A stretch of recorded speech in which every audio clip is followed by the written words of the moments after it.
breathtaking to ever have purchased me a drink, and every time I allow myself to bask in that, I lose my train of thought. A couple more days. Same. He sips his drink, something amber in a crystal tumbler. The kind of liquor you savor, drop by pricey drop. The kind you don't rush to finish. Where did you say you worked again? Phoenix. I clear my throat.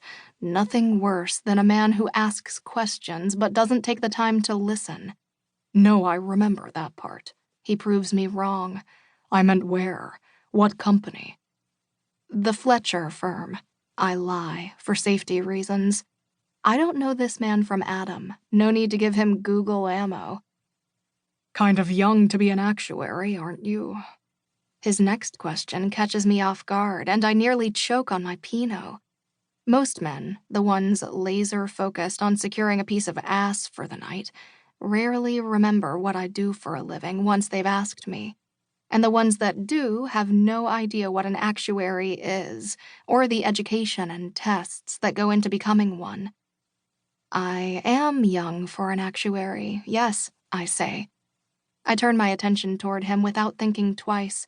Big mistake. His hazel eyes glint, focused on me.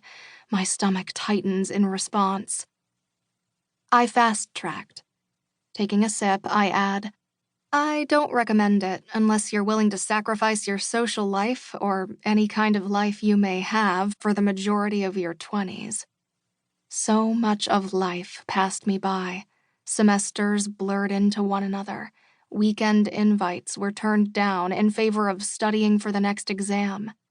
In the end, I was racing to a finish line for no other reason than it felt like a safe choice in a world filled with so much uncertainty.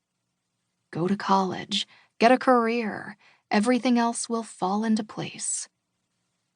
You love it, though, right? He asks. It was worth it? I nod. I do love it. Whether it was worth fast-tracking is another thing. If I could go back and do it differently, if I could slow down and spend more time with my sister before her unexpected passing, I'd do it in a heartbeat. He covers my hand with his palm for half of a second before waving to the bartender. Your drink is low. No, I'm good, I say, shaking my head at the bartender to cancel the order. I'm going to head out soon. The man checks his watch, a reflective silver piece with an oversized bezel and a simple classic face, before wrinkling his nose. It's only 9:30. For a second, I imagine his wife gifting him with that timepiece on their first anniversary, or the day of his first big promotion, or the day she told him she was pregnant. Deep down, I know this is a story I'm telling to myself to feel better for not taking a risk. At the end of the day, we're always justifying everything, all of the time, in our own individual ways. I turn away from him and stare at the purple remnants in the bottom of my chalice. One sip, and it's gone. One sip, and I'm out of here. One sip, and I'll never see the man with the gold-flecked irises again. I must admit, I'm quite flattered by the fact that out of all the lovely and beautiful women in this bar tonight, this dashing Adonis approached me. I realize I'm in a singles bar on a Friday night, I say, but I can assure you, you'd have better luck casting your line in another direction. He half laughs. What? You're fishing. You want sex.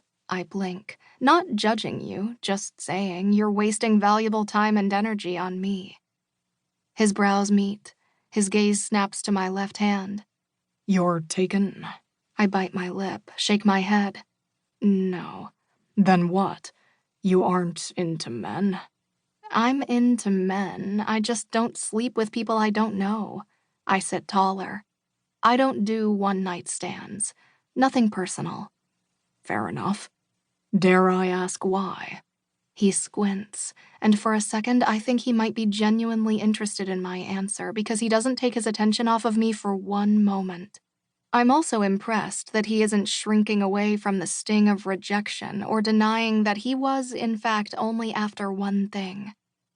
The world needs more people like him, at least assuming he's every ounce the